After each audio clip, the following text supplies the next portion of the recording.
जय हिंद दोस्तों, स्वागत है आप सभी का अपने यूट्यूब परिवार बीएस समस्टावाला में। दोस्तों, दीनदयाल उपाध्याय गोरखपुर विश्वविद्यालय और उससे जो संबंधित सभी विश्वविद्यालय हैं, उन सभी विश्वविद्यालय में आपके एग्जाम होने वाले हैं। बीएससी सेमेस्टर एजुकेशन यानी शिक्षा शास्त्र का।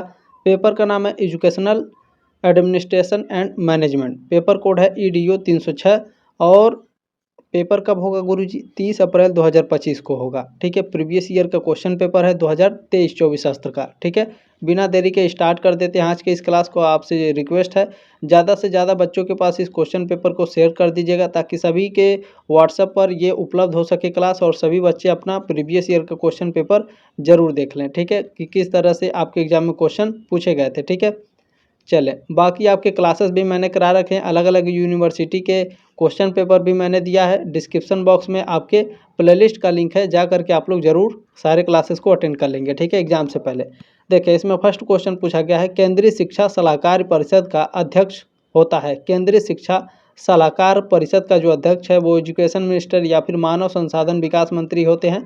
फर्स्ट ऑप्शन आपका राइट है क्वेश्चन नंबर पहले का। चले नेक्स्ट क्वेश्चन आपसे पूछा गया है, राष्ट्रीय शैक्षिक अनुसंधान एवं प्रशिक्षण परिषद की स्थापना हुई थी, यानी national council of educational research and training की जो स्थापना है ये कब हुई थी? 1961 में, 1961 में हुई थी। बी ऑप्शन आपका राइट है क्वेश्चन नंबर दूसरे का। चले नेक्स्ट क्वेश्चन आपसे क्या पूछा गया है, शिक्षा बिना बोझ के किस प्रतिवेदन का शीर्षक था? तो शिक्षा बिना बोझ के ये यशपाल समिति का प्रतिवेदन का शीर्षक था। डी ऑप्शन आपका राइट है क्वेश्चन नंबर तीसरे का। आपके एग्जाम में पूछा जाएगा यशपाल समिति की स्थापना कब हुई थी और इन्होंने अपना जो रिपोर्ट है कब प्रस्तुत की। तो ये छोटा सा क्वेश्चन है, पूछा जाता है आपके एग्जाम में, तो ध्यान रखिएगा।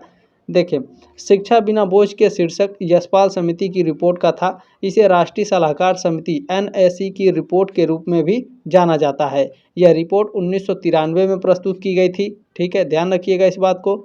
आगे देखिए, प्रोफेसर यशपाल की अध्यक्षता में गठित राष्ट्रीय सलाहकार समिति NSE ने 1993 में बिना बोझ के सीखना शीर्षक वाली रिपोर्ट पेश की थी।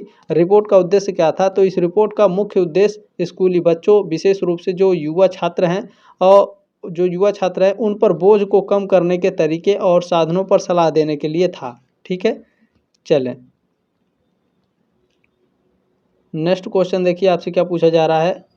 थर्ड नंबर क्वेश्चन मैंने बता दिया। ठीक है, यशपाल समिति, डी ऑप्शन आपका राइट है। नेक्स्ट क्वेश्चन है, उत्तर प्रदेश का उच्चतर शिक्षा सेवा आयोग स्थित है। ठीक है, हायर एजुकेशन सर्विस कमीशन। ठीक है, Uttar Pradesh is located at कहाँ है? इलाहाबाद, प्रयागराज में। सी ऑप्शन आपका राइट है क्वेश्चन नंबर चौथे का। चले नेक्स्ट क्वेश्चन आपसे क्या पूछा जा रहा है, किसे प्रबंधन का प्रणेता माना जाता है? ठीक है, प्रबंधन का पॉइनर ऑफ मैनेजमेंट किसे माना जाता है? प्रबंधन का प्रणेता किसे माना जाता है? बताइए आप सभी लोग। बिल्कुल, देखें, फ्रेडरिक टेलर को प्रबंधन का प्रणेता माना जाता है। प्रणेता पूछा है ना, तो बी ऑप्शन आपका राइट है क्वेश्चन नंबर 5 का। चले नेक्स्ट क्वेश्चन आपसे पूछा है कि कौन सर्वाधिक उपयुक्त नेतृत्व शैली मानी जाती है? तो जो प्रजातांत्रिक होती है, डेमोक्रेटिक, ये सर्वाधिक उपयुक्त नेतृत्व वाली शैली मानी जाती है। ठीक है, फर्स्ट ऑप्शन आपका राइट है क्वेश्चन नंबर 6 का। नेक्स्ट क्वेश्चन आपसे क्या पूछा जा रहा है, प्रशासन में निर्णायक की भूमिका होती है, शून्य, नगण्य, कुछ कुछ या महत्वपूर्ण? तो प्रशासन में, ठीक है, the rule of decision maker in administration is important. ठीक है, महत्वपूर्ण होती है प्रशासन में निर्णायक की भूमिका। डी ऑप्शन आपका राइट है क्वेश्चन नंबर 7 का। चले नेक्स्ट क्वेश्चन आपसे क्या पूछा गया है, संस्थागत नियोजन से तात्पर्य है? तो संस्थागत नियोजन यानी जो मीनिंग ऑफ इंस्टीट्यूशनल प्लानिंग, जो इंस्टीट्यूशनल प्लानिंग होती है, इसका तात्पर्य क्या होता है? Plan made by the organisation, यानी संस्था द्वारा बनाई गई जो योजना होती है वो संस्थागत नियोजन होती है। ठीक है, फर्स्ट ऑप्शन आपका राइट है क्वेश्चन नंबर 8 का। नेक्स्ट क्वेश्चन देखिए, आपसे क्या पूछा जा रहा है इसमें, टेलरवाद के जनक का पूरा नाम था। टेलरवाद के जनक कौन है? फ्रेडरिक विंसलो टेलर, इनका पूरा नाम भी याद रख लेंगे। फर्स्ट ऑप्शन आपका राइट है 9 का। चले नेक्स्ट क्वेश्चन आपसे पूछा गया है कि पोस्ट कॉर्ब सिद्धांत किसने दिया है? वेरी वेरी मोस्ट इंपॉर्टेंट है, सोशियोलॉजी और पॉलिटिकल साइंस में भी मैंने आपको पढ़ाया था। ठीक है, तो पोस्ट कॉर्ब सिद्धांत के किसने दिया है? बिल्कुल, लूथर गुलिक ने पोस्ट कॉर्ब सिद्धांत को दिया है। सी ऑप्शन आपका राइट है। देखिए POSDCORB, इसके बारे में पूरा पूछा जाता है आपके एग्जाम में, तो ध्यान में रखिएगा, ठीक है, कहीं से भी पूछ सकता है।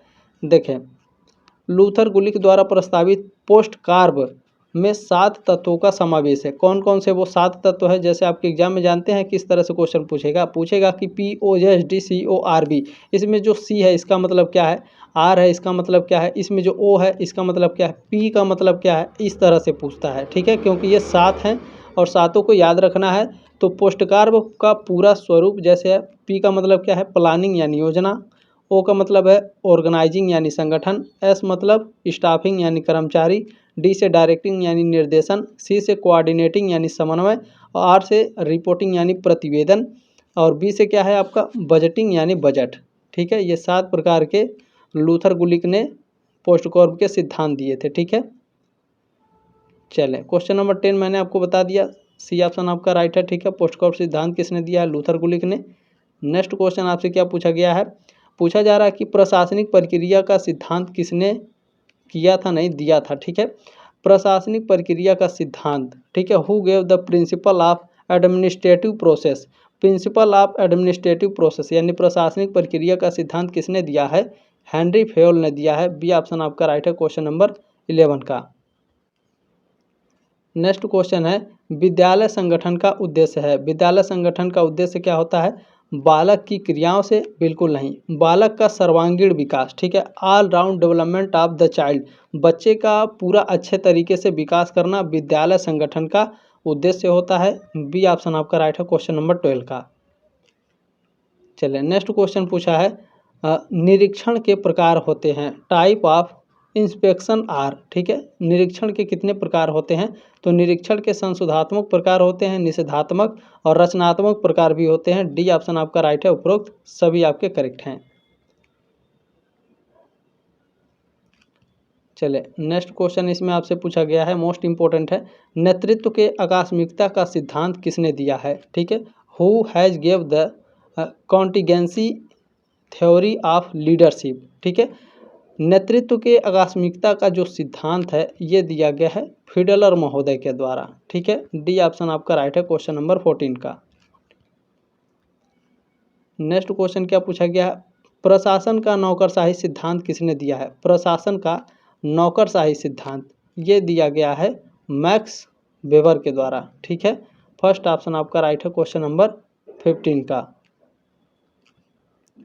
नेक्स्ट क्वेश्चन आपसे क्या पूछा गया है, नेतृत्व की शैलियाँ हैं, ठीक है, लीडरशिप स्टाइल आर, यानी नेतृत्व की शैलियाँ हैं, तो आधिकारिक नेतृत्व है, जनतंत्री नेतृत्व है या अहस्तक्षेप नेतृत्व है, तो ये तीनों नेतृत्व हैं, ठीक है। डी ऑप्शन आपका राइट है, उपरोक्त तीनों आपके राइट हैं। नेक्स्ट क्वेश्चन है, निरीक्षण का प्रारंभ कब से माना जाता है, निरीक्षण का प्रारंभ माना जाता है वुड के डिस्पैच से, ठीक है। 1854 वुड डिस्पैच से निरीक्षण का प्रारंभ माना जाता है, ठीक है। Inspection considered to being, first option आपका राइट है क्वेश्चन नंबर 17 का। इसमें नेक्स्ट क्वेश्चन आपसे पूछा गया है, विद्यालय प्रबंधन में अहम भूमिका होती है, विद्यालय के प्रबंधन में अहम भूमिका किसकी होती है, स्कूल के मैनेजमेंट में देखें मैनेजर की भूमिका होती है, प्रिंसिपल की और टीचर की भी भूमिका होती है, ठीक है। प्रबंधक, प्रधानाचार्य और अध्यापक तीनों की भूमिका है। डी ऑप्शन आपका राइट है क्वेश्चन नंबर 18 का।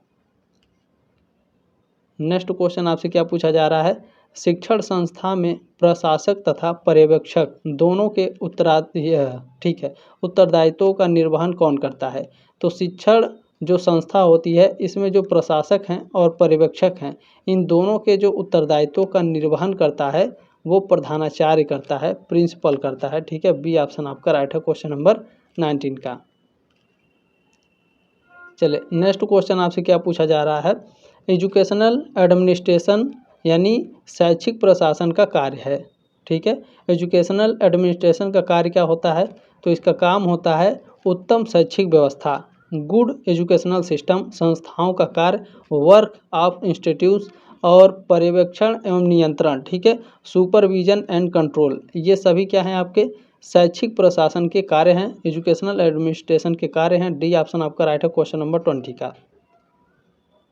नेक्स्ट क्वेश्चन आपसे पूछा गया है, देखें एडमिनिस्ट्रेशन शब्द की उत्पत्ति किस भाषा से मानी जाती है? एडमिनिस्ट्रेशन शब्द की जो उत्पत्ति है लैटिन भाषा से मानी जाती है।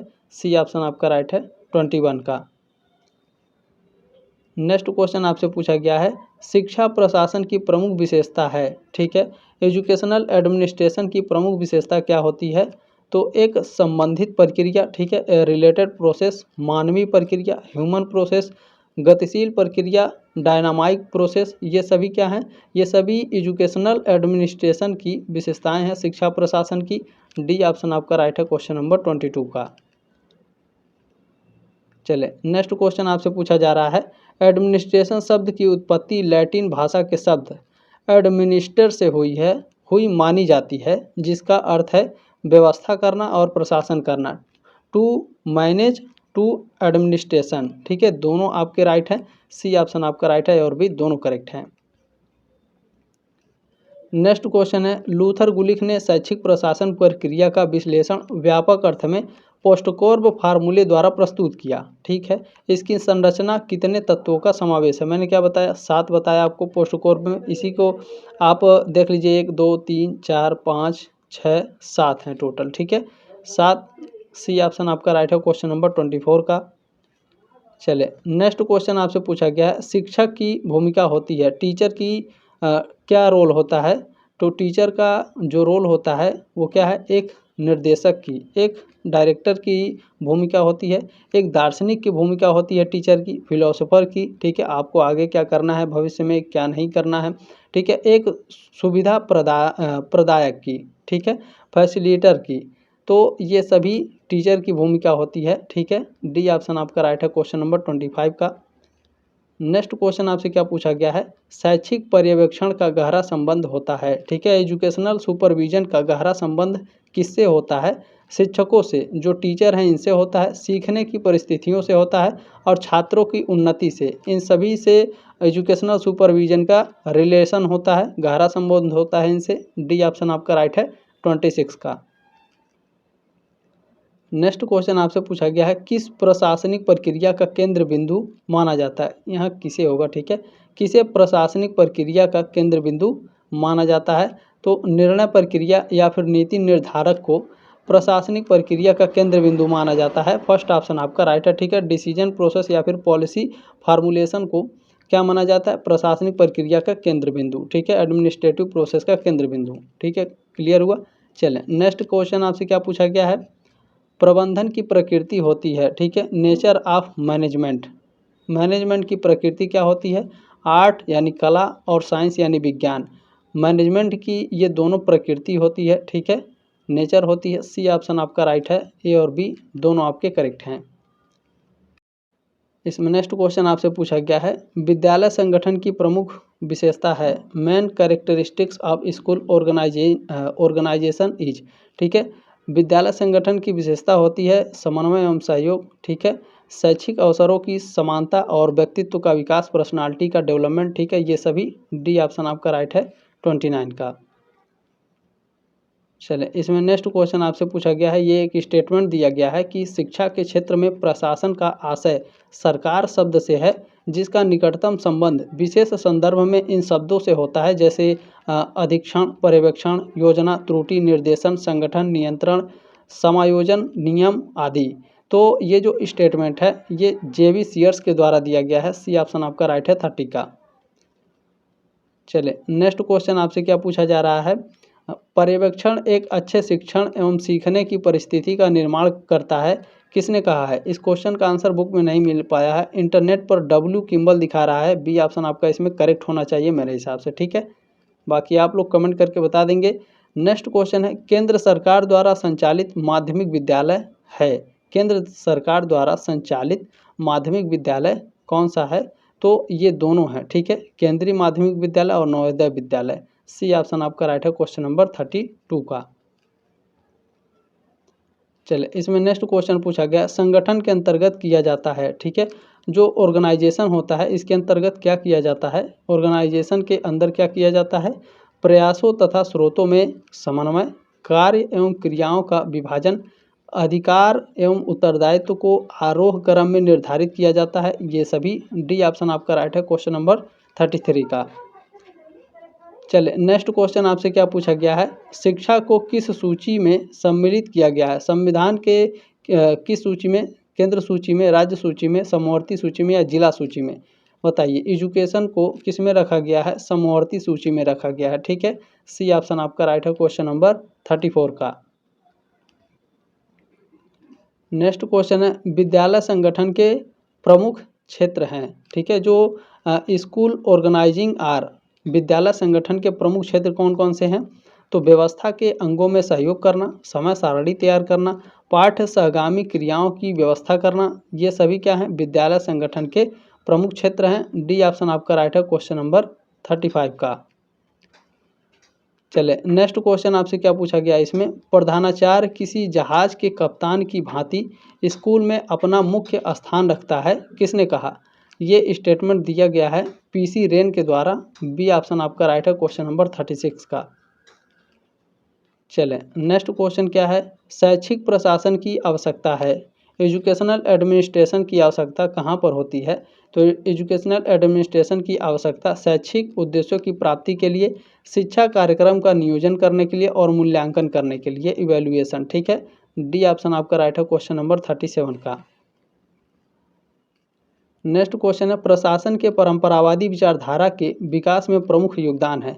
तो प्रशासन के यानी major contribution in the development of traditionalist ideology of administration. ठीक है, प्रशासन के परंपरावादी विचारधारा के विकास में प्रमुख योगदान टेलर तथा फेयोल का है। ठीक है, बी ऑप्शन आपका राइट है क्वेश्चन नंबर 38 का। चले मैं इसको एक्सप्लेन करके बता देता हूँ। देखें, प्रशासन के परंपरावादी विचारधारा क्लासिकल थ्योरी ऑफ एडमिनिस्ट्रेशन के विकास में प्रमुख योगदान टेलर, वैज्ञानिक प्रबंधन किसने दिया है? टेलर ने। ठीक है, फेयोल ने प्रशासनिक सिद्धांत दिया है, इन दोनों का है। ठीक है, क्लियर हो गया। अच्छा देखिए, फ्रेडरिक टेलर वैज्ञानिक प्रबंधन के पिता माने जाते हैं। ठीक है, वैज्ञानिक प्रबंधन के पिता कौन है ये पूछा जाता है, फ्रेडरिक टेलर। ठीक है, उन्होंने कार्य वैज्ञानिक विधियों, मानकीकरण और कर्मचारी उत्पादन पर जोर दिया। Sorry for this. ठीक है, अच्छा प्रमुख सिद्धांत इनका क्या है? समय और गति का अध्ययन, कार्य विश्लेषण का। दो प्रकार के इनके सिद्धांत, इन दोनों को अच्छे से याद रखना है। हेनरी फेयोल के बारे में जान लीजिए। देखें, आधुनिक प्रशासनिक सिद्धांत का जनक माना जाता है किसको? हेनरी फेयोल को। ठीक है, उन्होंने 14 प्रबंधन सिद्धांत दिए, जैसे आदेश की एकता, अधिकार, दायित्व, अनुशासन आदि।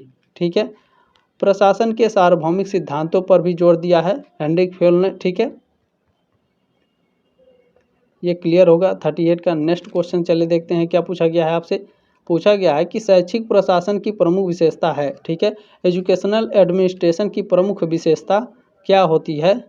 तो इसकी प्रमुख विशेषता अगर देखी जाए इसमें, तो समन्वित प्रक्रिया। ठीक है, कोऑपरेशन प्रोसेस, मानवीय प्रक्रिया, ह्यूमन प्रोसेस और गतिशील प्रक्रिया, डायनामिक। अच्छा वही क्वेश्चन है। ठीक है, सेम।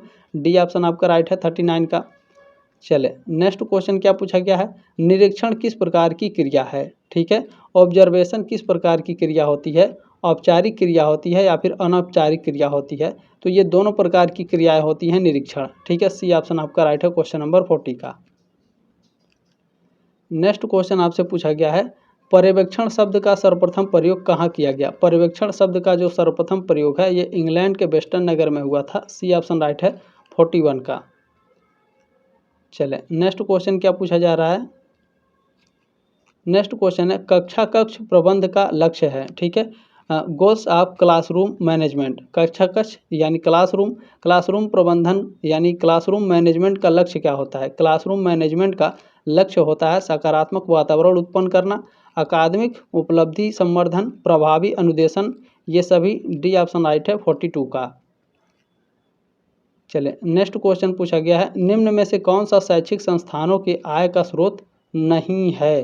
तो देखें, छात्र शुल्क ये शैक्षिक संस्थानों के आय का स्रोत है, उपहार एवं दान भी, सरकारी अनुदान भी, बैंक का कर्ज, लोन फ्रॉम बैंक्स, ये शैक्षिक संस्थान के आय का स्रोत नहीं है। ठीक है, बी ऑप्शन राइट है 43 का। चले नेक्स्ट क्वेश्चन आपसे क्या पूछा गया है, विद्यालय संगठन का पर्यावरण होना चाहिए। ठीक है, स्कूल ऑर्गेनाइजेशन शुड बी, यानी स्कूल ऑर्गेनाइजेशन का जो पर्यावरण है ये कैसा होना चाहिए? तो बिल्कुल लोकतांत्रिक होना चाहिए, ठीक है, डेमोक्रेटिक होना चाहिए। फर्स्ट ऑप्शन आपका राइट है 44 का।